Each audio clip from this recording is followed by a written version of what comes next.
nyalanya seperti ini masih di frekuensi standar ya, frekuensi normalnya seperti ini tegangannya perlahan turun ya teman-teman. Yang sebelumnya 12,98 ini turun menjadi 12,56-57. Dia semakin turun ya, karena ini ya kipasnya muter terus ya teman-teman. Halo teman-teman semua, assalamualaikum warahmatullahi wabarakatuh. Di video kali ini saya akan sedikit sharing dan berbagi pengalaman cara merakit setrum PDC ya teman-teman, khususnya yang masih pemula. Yang beberapa waktu lalu alat ini sudah pernah saya review ya, pernah saya bahas, dan kali ini saya akan sedikit modif untuk bagian MOSFET N channelnya, sekaligus saya akan berbagi cara tata letak pemasangan komponen-komponen yang terdapat pada PCB nya ya teman-teman. Jadi sebelum kita lanjut ke tutorialnya, yang belum gabung silahkan tinggal tekan tombol subscribe dan juga tekan like nya ya teman-teman. Di sini saya akan coba membahas lagi seputar setrum PDC mini ini yang full proteksi. Saya akan lepas dulu untuk bautnya.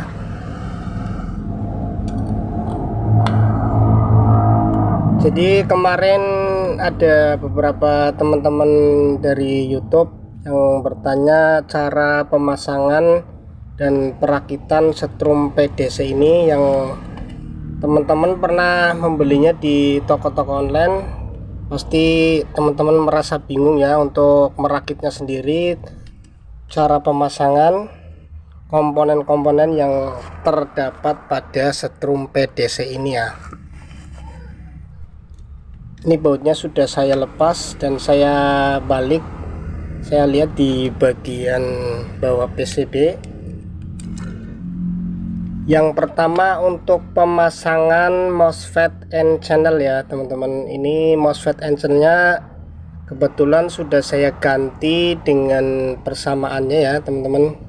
Ini untuk persamaannya saya ganti yang IRF 1404 ya teman-teman. Yang sebelumnya IRF Z44N dan saya ganti dengan IRF 1404 karena di sini untuk speknya 1404 untuk kaki drain source nya 55 volt, dan untuk kaki gate source nya, input gate source nya 20 volt. Kemudian untuk kaki drain currentnya 169 ampere ya teman-teman. Ini yang IRF 1404 karena saya ganti dengan alasan karena ini memiliki ampere dan powernya lebih besar ya. Untuk powernya sekitar 330 watt dan ampernya 169 ampere ya.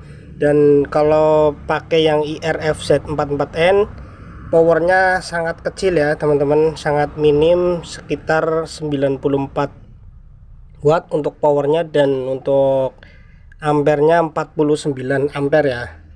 Di sini sudah saya letakkan seperti ini cara pemasangannya teman-teman. Jadi yang sebelumnya pakai IRF Z44N ini sudah saya lepas, dan untuk heatsinknya sudah saya ganti dengan yang seperti ini. Jadi kalau posisi seperti ini teman-teman harus sangat teliti ya untuk pemasangan kaki-kaki dari MOSFET-nya. Ini sudah saya sambung dengan kabel dan saya solder ke lubang PCB-nya seperti ini ya teman-teman. Jangan sampai kebalik, kalau kebalik bisa korslet ya. Dan untuk bagian input DC nya yang sebelumnya pakai elko yang 25 volt 2200 UF, saya ganti dengan 50 volt 4700 UF ya. Dan untuk tegangan out tegangan tingginya yang sebelumnya pakai elko ukuran 450 volt 33 UF, saya ganti dengan 400 volt 100 UF ya. Ini elko yang paling besar. Kemudian pada bagian bawah PCB ini ada jumper ya. Ini yang sebelumnya pakai lilitan ya, lilitan kawat email, saya langsung jumper seperti ini karena mungkin sama saja ya, memakai lilitan ataupun saya jumper hasilnya sama saja seperti ini ya teman-teman. Kemudian untuk cara letak pemasangan komponennya, ini untuk bagian PWM ya teman-teman, modul PWM nya diposisikan seperti ini ya teman-teman, ngadepnya ke sana ya, ke belakang seperti ini. Jadi kemarin teman-teman yang bertanya untuk cara pemasangan PWM nya, mudah-mudahan teman-teman sambil menonton cara letak PWM nya seperti ini ya teman-teman, jangan sampai kebalik. Untuk posisi IC ada di belakang ya, di sini ya. Jadi letak posisi pemasangannya seperti ini untuk pemasangan modul PWM nya. Kemudian untuk pemasangan trimpot pasti teman-teman sudah tahu. Untuk letak pemasangan trimpotnya seperti ini.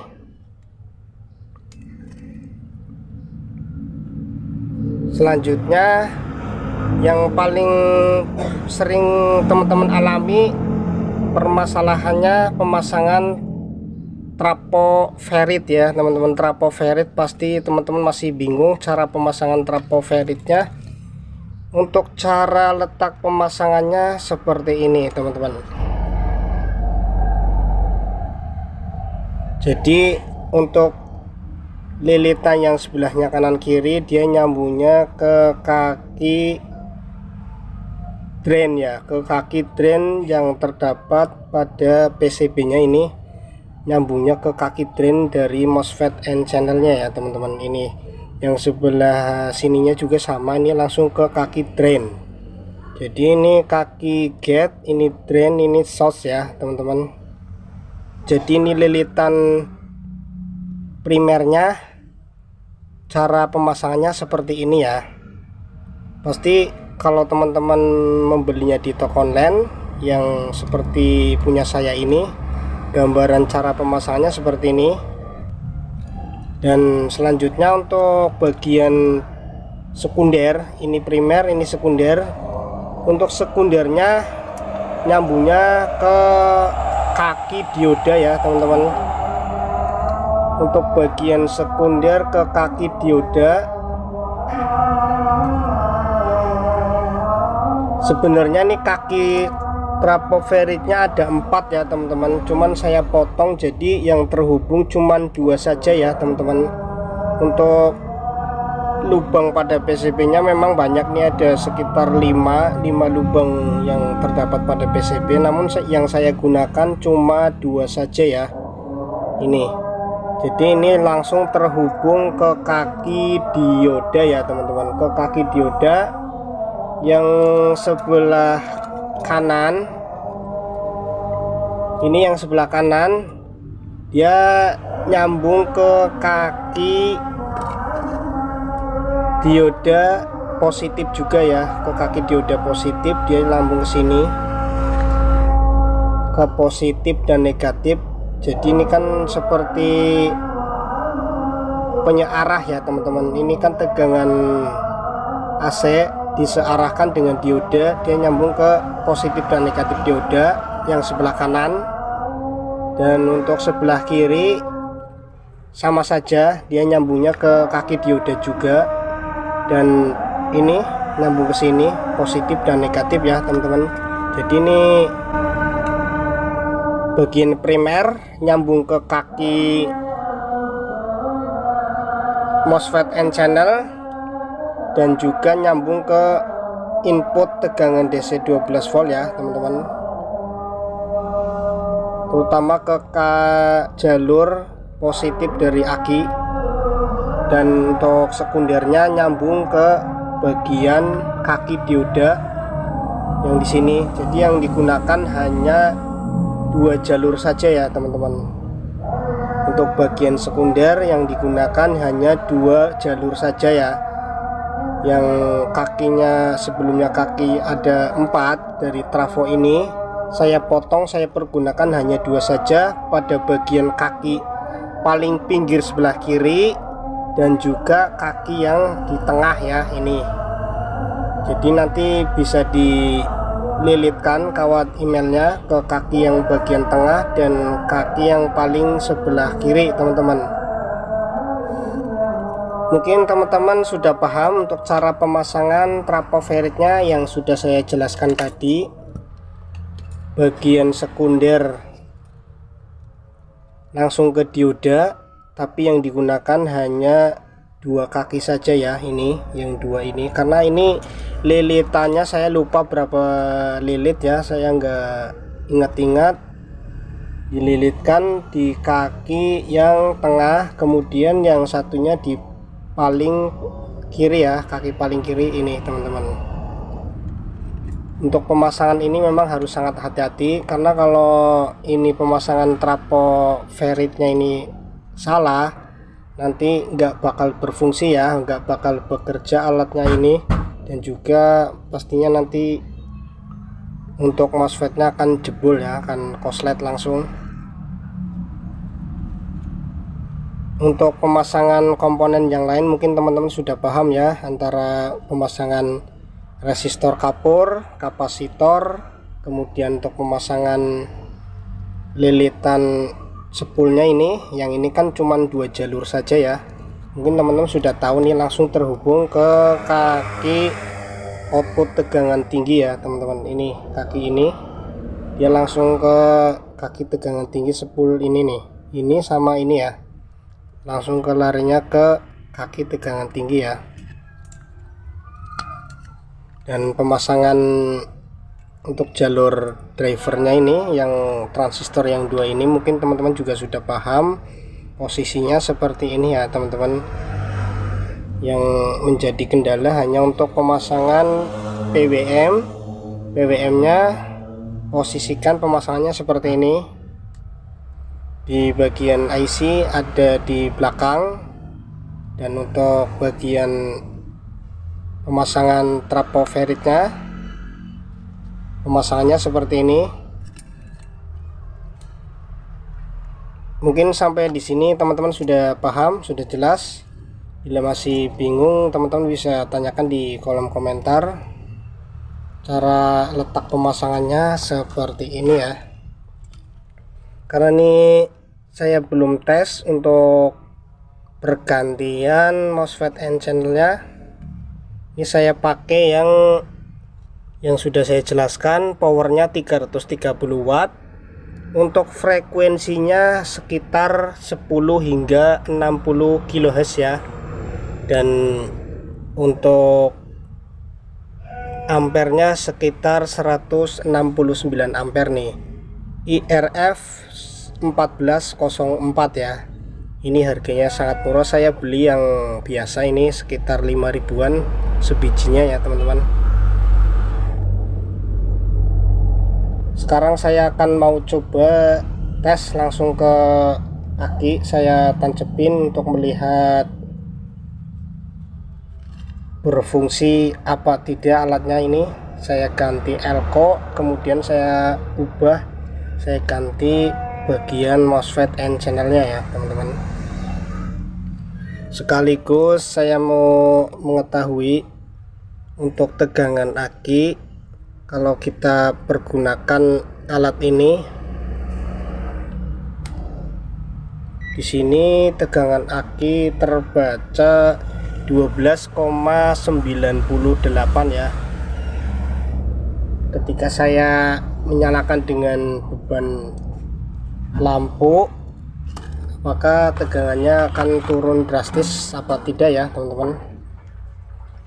Dan untuk pemasangan setik dan jaring, pasti teman-teman sudah tahu ya, untuk out tegangan tinggi ini nyambung sini, ini setik, atau ini jaring, teman-teman bisa pilih salah satu ya, bolak-balik nggak masalah ya.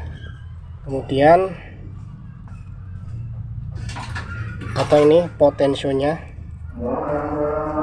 Sekarang saya mau tes buat beban lampu.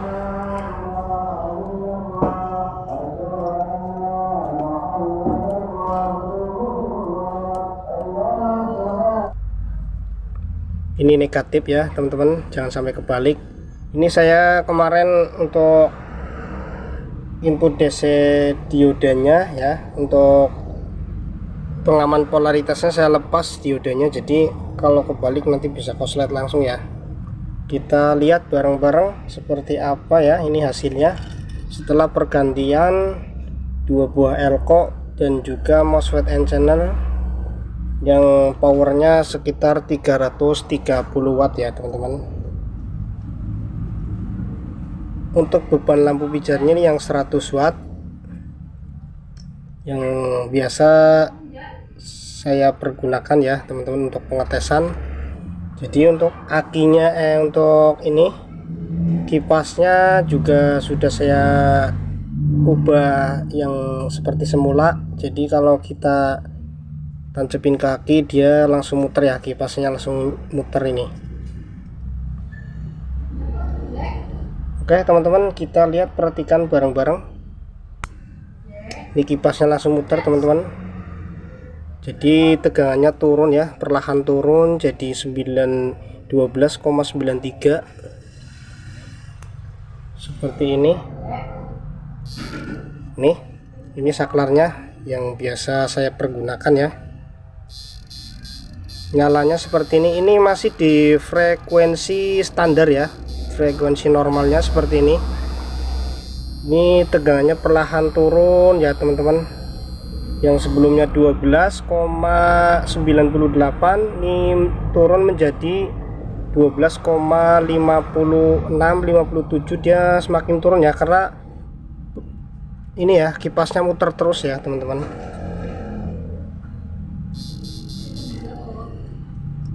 Kita lihat voltase dari avometernya, kemudian saya naikin frekuensinya teman-teman ya, seperti ini teman-teman ya. Semakin terang dia semakin turun nih voltasenya nih teman-teman. Ini untuk aki yang 7Ah ya, aki pasan nih, ini aki baru teman-teman.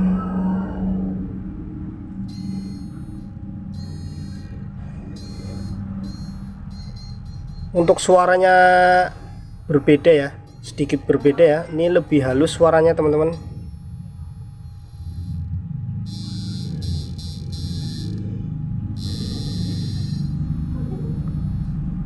Mungkin kalau kita konsletin, kita buat ngebolang carikan, mungkin kurang lebih seperti ini ya.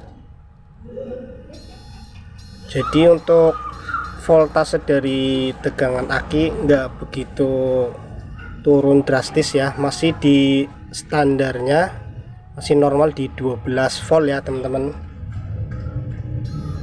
Ini untuk PDC mini yang proteksi ya teman-teman, yang pakai 2 MOSFET N channel seperti ini hasilnya. Jadi saya beri beban, saya lihat voltasenya seperti ini, dia masih stabil di 12 volt ya. Ini frekuensinya, potensi sudah saya putar untuk maksimum ya ini teman-teman, udah mentok nih.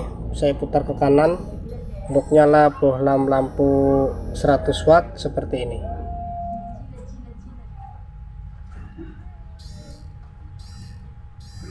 Sangat panas sekali nih lampu bohlamnya, padahal baru sebentar.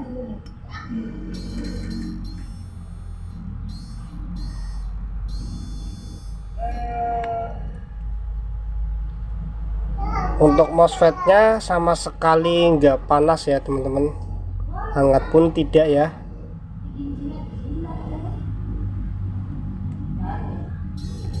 Mungkin kapan-kapan ya, insya Allah nanti saya akan langsung tes ke TKP. Kalau ada sempat saya rakit ke box gendong saya ya.